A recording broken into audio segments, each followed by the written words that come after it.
जय सिया राम। मैं आचार्य राजेश श्री राम जन्मभूमि अयोध्या से। प्रिय दर्शकों, कर्म और न्याय के अधिष्ठाता ग्रह शनिदेव 20 जनवरी से लेकर के 17 मई 2026 तक अपने ही नक्षत्र उत्तरा भाद्रपद नक्षत्र पर गोचर करेंगे। उत्तरा भाद्रपद नक्षत्र शनिदेव के स्वयं का नक्षत्र है। इसके स्वामी वे स्वयं होते हैं। अधिदेवता अहिर्बुधन्य होते हैं। अहिर्बुधन्य देवता रुद्र की ही एक शक्ति है। भगवान शिव की जो विध्वंसक शक्ति है उसे रुद्र कहते हैं। जो परिवर्तनकारी शक्ति है, व्यवस्था और व्यवस्था की नियामक शक्ति है, उसे कहते हैं रुद्र।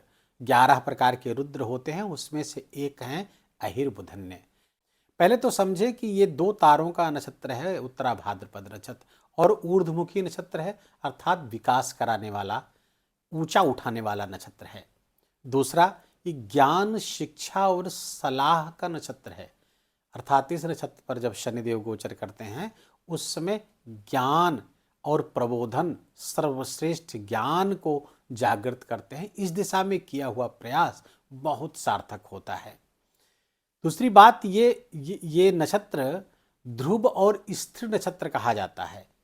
ध्रुव स्थिर संज्ञक इस नक्षत्र का परिणाम ये होता है कि यदि इस नक्षत्र पर स्वयं शनिदेव आते हैं जो कर्म के कारक हैं, तो वो इस समय इस नक्षत्र पर जो कर्म किए जाते हैं उसका परिणाम शनिदेव दृढ़ होकर देते हैं। अर्थात उस कर्म के परिणाम बहुत ध्रुव होते हैं। ध्रुव अर्थात अटल होते हैं, स्थिर होते हैं।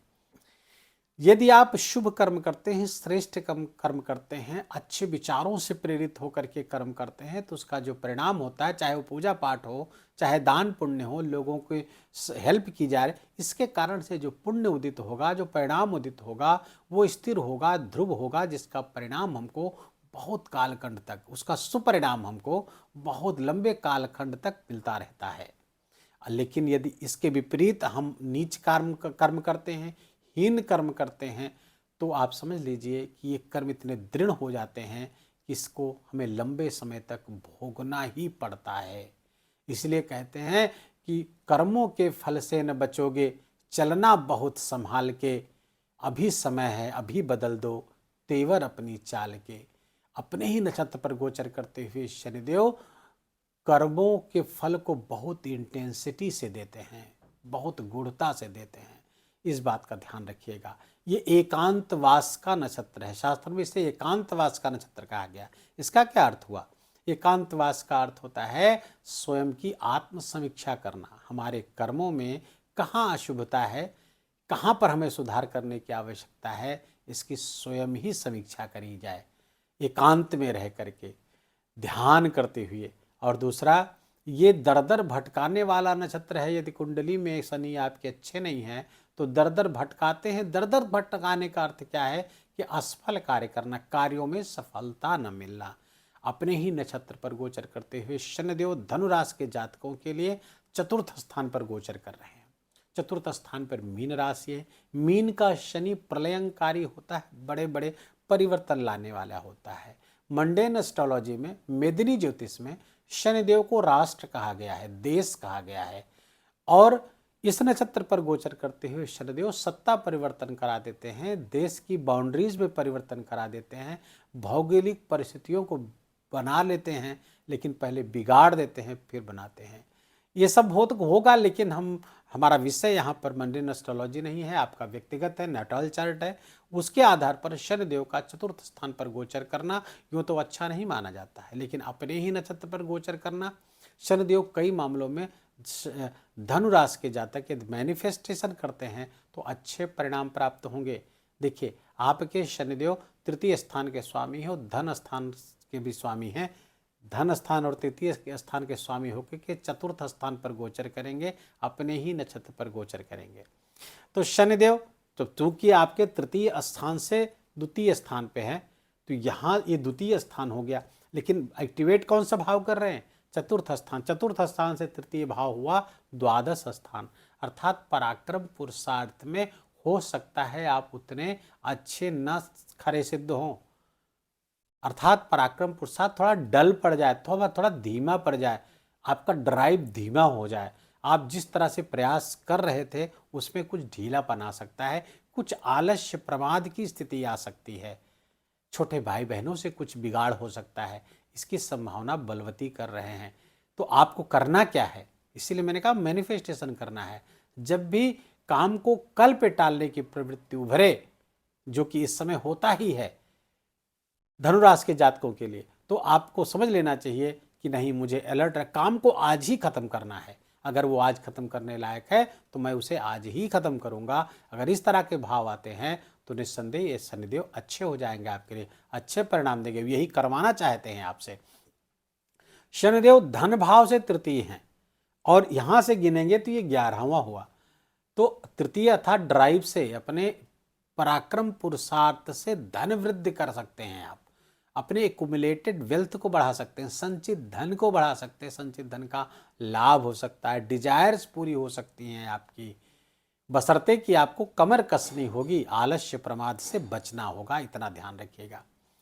अब शनिदेव यहां पर गोचर करते हुए तीसरी दृष्टि से छठे स्थान को देखेंगे। अच्छा, यहां पे चतुर्थ स्थान पर जब बैठेंगे तो हो सकता है कि घर में थोड़ा सा अशांति का वातावरण बन सकता है। कारण क्या होगा, आप अत्यधिक अनुशासन घर के वातावरण पर थोपने का प्रयास कर सकते हैं, जिससे आपकी माँ, आपका समाज, आपका घर थोड़ा असहज हो सकता है। इस पर भी आपको अंकुश लगाने की आवश्यकता होगी। शनिदेव की तीसरी दृष्टि छठे स्थान पर पड़ रही, जहां पर उनकी मित्र राशि वृषभ राशि है, जिसके स्वामी शुक्र शनिदेव के नेचुरल फ्रेंड हैं, नैसर्गिक मित्र हैं। तो यहाँ पर शनि की दृष्टि, चूंकि ये उपचय स्थान है, तो यहाँ पर शनि की उपस्थिति या उनकी दृष्टि अच्छे परिणाम लेकर आती है। तो कोर्ट कचहरी के मुकदमों का निस्तारण आपके पक्ष में कराएंगे, रोग ऋण और शत्रु से मुक्ति दिलाएंगे। कोई कंपटीशन से जुड़े हुए हैं तो उस कंपटीशन से आपको लाभ होता हुआ दिख रहा है। शनिदेव की जो 7वीं दृष्टि है आपके कर्म भाव पर पड़ रही है, जहाँ के वो स्वयं कारक है, वहाँ पर उनकी बैठी हुई है मित्र राशि कन्या राशि, क्योंकि कन्या राशि के जो स्वामी हैं वो बुध हैं, और बुध और शनि में नैसर्गिक मित्रता है, बोथ आर नेचुरल फ्रेंड्स। तो यहाँ पर शनिदेव की दृष्टि चूंकि अपने कारकत्व वाले स्थान को देखेगी, उपचय स्थान को देखेगी, कालपुरुष की कुंडली पर यहाँ पर शनि का घर होता है, तो शनिदेव यहाँ पर कर्म की श्रेष्ठता को बढ़ा रहे हैं। कुछ आपका प्रमोशन हो सकता है, कर्म में अनुशासन लाते हुए दिख रहे हैं। तो संकेत क्या है, कर्म में अनुशासन लाना होगा, जब तब काम नहीं करना है, निरंतर करना है, दृढ़ संकल्पित होकर के करना है। तब शनिदेव आपको अपने वर्क से अप्रेजल देंगे, आप अपने वर्क से, अपने काम से आपको श्रेष्ठता देंगे, आपके काम को सराहा जाएगा। शनिदेव की जो 10वीं दृष्टि है धनु राशि पर, आपके राशि पर पड़ रही है, अर्थात शनिदेव का हाँ संकेत है। अच्छा, शनिदेव की कौन सी राशि को देख रहे हैं, धनु राशि। धनु राशि के स्वामी है कौन, देवगुरु बृहस्पति। देवगुरु बृहस्पति और शनि में ना तो शत्रुता है ना तो मित्रता है, वो न्यूट्रल हैं, तटस्थ हैं। लेकिन वर्तमान में देवगुरु बृहस्पति का गोचर मिथुन राशि पर आपके यहाँ पर हो रहा है, तो शनिदेव से चौथे घर पर देवगुरु बृहस्पति गोचर कर रहे हैं, तो यहाँ पर तात्कालिक मित्रता हो जाएगी। कंपोजिट रिलेशनशिप जब निकालेंगे तो ये तात्कालिक मित्र हो जाएंगे, तो ये हो जाएगी मित्र दृष्टि। तो मित्र दृष्टि से जब देखेंगे आपकी राशि को, हेल्थ को बढ़ाएंगे, हेल्थ का इम्प्रूवमेंट। लेकिन कैसे, अनुशासन से, नियमित दिनचर्या से। अस्त व्यस्त दिनचर्या से शनिदेव नाराज होते हैं मित्रों, इस बात का ध्यान रखिए। जितनी ही अस्त व्यस्त दिनचर्या किसी की देखते होंगे, आप समझ जाइए कि शनिदेव उनको अच्छे परिणाम नहीं देंगे, उनके जीवन में संघर्ष निरंतर बना हुआ होगा। तो दिनचर्या अपनी व्यवस्थित कर लीजिए। जो लोग सफल होते हैं उनको देखें, उनकी दिनचर्या बहुत ही एक्यूरेट होती है, सही समय पर सही काम करते हैं। तो इस बात को ध्यान में रखें, अपने आप को थोड़ा सा योग प्राणायाम से जोड़िए, क्योंकि यहाँ पर शनिदेव तपस्या के कारक हैं, और द्वादश कालपुरुष की कुंडली में द्वादश राशि योग और प्राणायाम की है। तो यहीं पर बैठे हुए हैं मीन राशि पे, तो आपको योग प्राणायाम से स्वयं को जोड़ेंगे तो आपके हेल्थ में और शुभता आएगी, हेल्थ आपकी और इम्प्रूव होगी। क्या उपाय करें, तो मैंने प्रारंभ में बताया कि शनिदेव जिस नक्षत्र पर गोचर कर रहे हैं उस नक्षत्र के अधिदेवता अहिर्बुधन्य हैं। तो अब ये इनके आगे ओम और पीछे नमः लगा करके जप करना एक सर्वोत्तम उपाय है इस नक्षत्र का। तो ओम अहिर्बुधन्याय नमः, इस मंत्र का आप अधिकाधिक जप करने का प्रयास करेंगे तो शनिदेव की शुभता और हमको प्राप्त होगी।